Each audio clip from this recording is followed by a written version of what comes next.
요즘 한국 증시 정말 뜨겁습니다. 연일 사상 최고치를 걸어치우고 있는데요. 근데 이 화려한 기록 뒤에 아주 흥미로운, 어쩌면 좀 이상한 이야기가 숨어 있습니다. 오늘은 이 겉보기와는 전혀 다른 한국 증시의 속사정을 데이터로 한번 제대로 파헤쳐 보겠습니다. 네, 바로 이 숫자. 코스피 지수가 무려 5거래일 연속 사상 최고치를 경신하면서 4,552.37로 마감했습니다. 와, 장중에는 4,620선까지 뚫었었죠. 말 그대로 기록적인 랠리예요. 하지만 진짜 이야기는 여기서부터 시작됩니다. 이 그래프를 한번 보세요. 개미, 바로 개인 투자자들이 무려 1조 2천억 원 넘게 사들이면서 지수를 끌어올리는 동안 기관과 외국인은 합쳐서 거의 1조 5천억 원을 팔아치웠습니다. 한쪽은 사고, 다른 쪽은 파는 완전히 극명하게 대립하고 있는 거죠. 그럼 여기서 오늘의 핵심 질문이 딱 나오죠.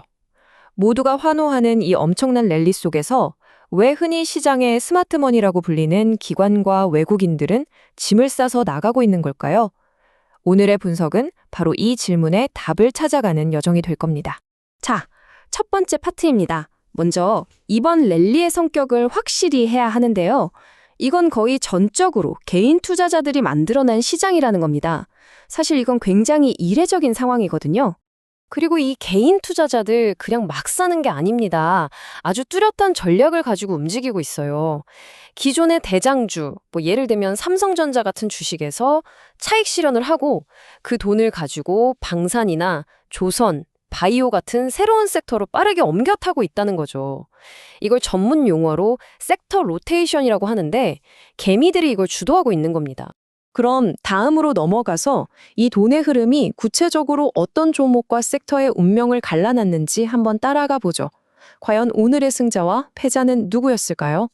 이걸 가장 잘 보여주는 게 바로 반도체 두 거인의 엇갈린 운명입니다. 보세요.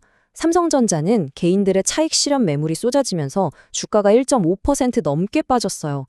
그런데 바로 옆에 SK하이닉스는요? 외국인들이 HBM 독점력을 보고 계속 사들이면서 오히려 2% 가까이 올랐습니다. 같은 반도체인데도 이렇게 시비가 엇갈린 거죠. 그럼 개인들의 돈은 더 어디로 갔을까요? 바로 여기입니다. 방산주가 하루 만에 6% 넘게 폭등했고요. 조선하고 바이오 섹터도 굉장히 강한 모습을 보였습니다. 개인들의 자금 이동이 그대로 주가에 나타난 거예요. 반면에 최근에 로봇 이슈로 엄청나게 뜨거웠던 현대차 그룹은 좀 쉬어가는 분위기였습니다. 차익 실현 매물이 나오면서 조정을 받았죠. 이것도 어떻게 보면 오른 종목에서 수익을 챙기려는 자연스러운 움직임의 일부라고 볼 수 있겠습니다. 자, 이제 시야를 좀 더 넓혀볼게요. 사실 오늘 한국 시장의 움직임은 우리만의 이야기가 아니었습니다. 전 세계에서 터진 굵직한 뉴스들이랑 아주 긴밀하게 정말 실시간으로 연결되어 있었어요. 그중에서도 가장 강력한 한 방은 바로 이거였습니다. 트럼프 전 미국 대통령이 국방 예산을 무려 1조 5천억 달러, 우리 돈으로 환산하면 거의 2천조 원 규모로 늘리겠다는 계획을 발표한 겁니다. 정말 어마어마한 돈이죠.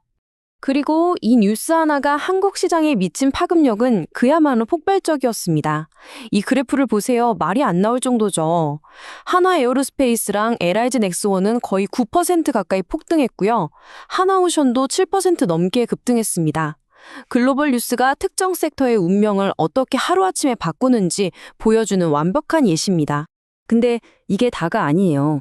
구글이 애플의 시가총액을 넘어서면서 관련 부품주들 시비가 엇갈렸고 중국이 엔비디아 칩을 승인할 거라는 소식은 SK하이닉스에겐 또 하나의 호재였죠.